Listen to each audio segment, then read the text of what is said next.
Aujourd'hui, état des lieux du mouvement des Gilets jaunes.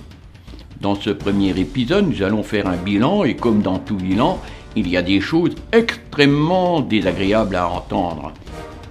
Le 17 novembre 2018 marque le début du mouvement des Gilets jaunes. Dès le 14 novembre, le gouvernement, montrant des signes d'inquiétude, fait tout pour désamorcer la crise. Les premières manifestations tournent vite à l'émeute.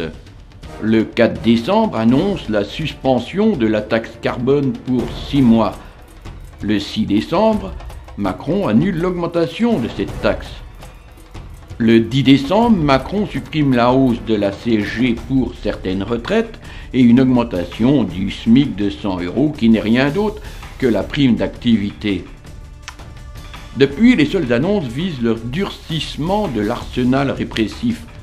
Grenades, LBD, canons à eau sont utilisés à qui mieux. Les arrestations préventives et donc arbitraires vont bon train. Depuis la mise en place de cette répression, des milliers de manifestants ont été blessés. Certains ont perdu un œil, les autres un membre. Dans le déni le plus total, le pouvoir ignore ces mutilations, ne se désespérant que de la santé des forces de l'ordre ou des dégradations matérielles. Les dérives autoritaires n'ont que pour conséquence une violence sans égale de certains policiers à qui l'autorité donne carte blanche. Les médias les plus importants appartiennent à quelques fortunés proches du pouvoir. Inféodés au système, ils diffusent consciencieusement toutes les fausses vérités distillées par le pouvoir. C'est ainsi qu'il n'y a pas de violence policière, que le nombre de manifestants est méthodiquement sous-évalué, que les méfaits les plus divers sont régulièrement attribués aux Gilets jaunes. Les Gilets jaunes sont donc antisémites, alors que seuls certains d'entre eux le sont. C'est comme dire que la France est antisémite parce qu'il y a des Français anti-juifs. Partant du postulat « qui veut noyer son chien l'accuse de la rage », pour en finir avec les Gilets jaunes, le pouvoir les accuse d'actes que n'aurait pas renié Pétain. Entre les Gilets jaunes et le pouvoir, il y a des millions de personnes qui soit soutiennent sans participer, soit sont indécises. Il faut dire que sans colonne vertébrale, cette chose ectoplasmique est dans le flou le plus absolu, les revendications variant au fil des semaines et d'un rond-point à l'autre. Aucun site internet digne de ce nom affiche clairement le desiderata des Gilets jaunes ainsi que leurs perspectives. Facebook recense des centaines de pages concernant les Gilets jaunes. Des livres, des constructifs, des citoyens, des en colère, j'en passe et des meilleurs. Mais toujours pas d'infos, hormis des dénonciations, des plaintes et des menaces permanentes. C'est le royaume où les fausses informations circulent pour mieux manipuler les pauvres airs. Dans des vidéos, de nombreux inconnus exhortent à aller aux manifs, encouragent à la baston, insultent ou menacent. Les meneurs font de longs discours sans contenu, essayant de partager leur propre délire, leur théorie du complot, voire exigent certaines choses dans des lettres ouvertes alors qu'ils ne sont rien, décrédibilisant ainsi un mouvement d'une justesse inouïe. Pour avoir des informations, on peut toujours poser des questions. Elles resteront toujours sans réponse. Un ectoplasme peut-il répondre ? Des lettres ouvertes ont été mises en ligne à l'attention des leaders, mais elles sont restées lettres mortes. Sur différentes pages, des Gilets jaunes demandent une structuration du mouvement, mais sans résultat. Si au départ un mouvement sans tête pouvait être une bonne idée, insaisissable, impossible à corrompre, donc un atout, cela devient aujourd'hui un handicap majeur pour l'évolution du mouvement. Du plus crétin au plus intelligent, tous les Gilets jaunes se disent responsables, sans vouloir de chef, alors qu'ils sont dans l'incapacité à apporter une solution à l'enlisement du mouvement. Pire encore, les gilets jaunes ne veulent pas être manipulés. Cependant, un certain Étienne Chouard tire les ficelles en ayant fourgué le RIC auprès des leaders après leur avoir vanté que c'était l'outil magique. Ne nous voilons pas la face. Aucun des leaders actuels ne connaissait l'histoire de la démocratie athénienne avant que Chouard ne fasse son apparition. Le 9 février 2019, Chouard annonce qu'il votera Asselineau pour les élections européennes.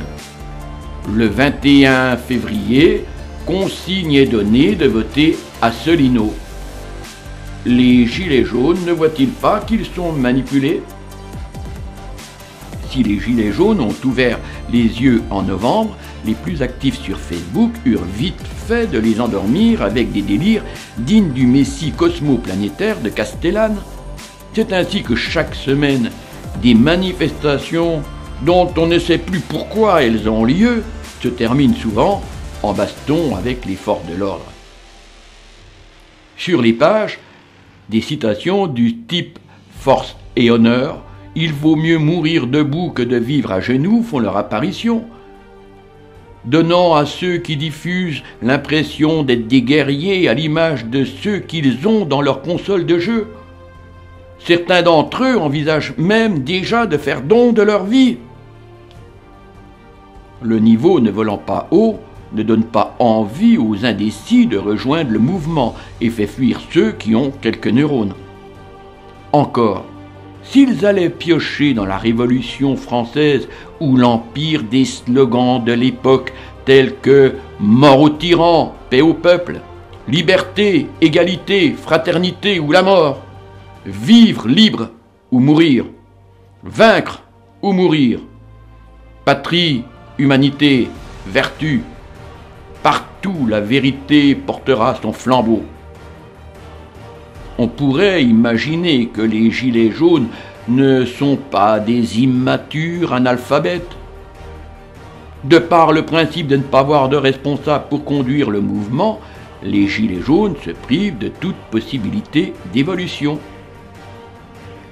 Quand des gilets jaunes, conscients de la situation, essayent de monter une structure et un objectif, ils deviennent des traîtres illégitimes aux yeux de ceux qui préfèrent rester dans leur immaturité.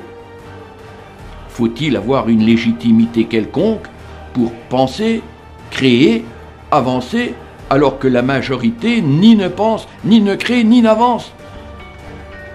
L'ego de certains meneurs est tel qu'il est impossible de les réunir autour d'un projet commun. Chacun d'eux est le chef d'une troupe de gilets qu'ils envoient consciencieusement à la baston. Chacun d'eux a pris un tel melon, se pensant indispensables sans se rendre compte qu'ils sont devenus absurdes et inaudibles. Sur leur page, ils organisent des sondages dont les réponses vont toujours dans le sens du chef. C'est comme si chez la REM il y avait un sondage pour ou contre Macron. Refusant tout contact, ils se privent de conseils qui leur permettraient de mener à bien la tâche qu'ils ont entreprise. Citoyennes, citoyens, je n'ai pas pris de gants pour vous parler. Ce n'est pas en vous brossant dans le sens du poil que je vous ferai prendre conscience que les meneurs actuels, sourds à toute suggestion et enfermés dans une logique destructrice, ont pris un chemin qui mène dans une impasse, d'où l'enlisement du mouvement. Aussi, je vous invite à nous rejoindre dans un premier temps sur le Facebook L'Ami du Peuple, où nous pourrons établir un contact, faire un état des lieux et envisager de créer les moyens nécessaires qui permettront d'atteindre nos objectifs. Citoyennes, citoyens, à la prochaine.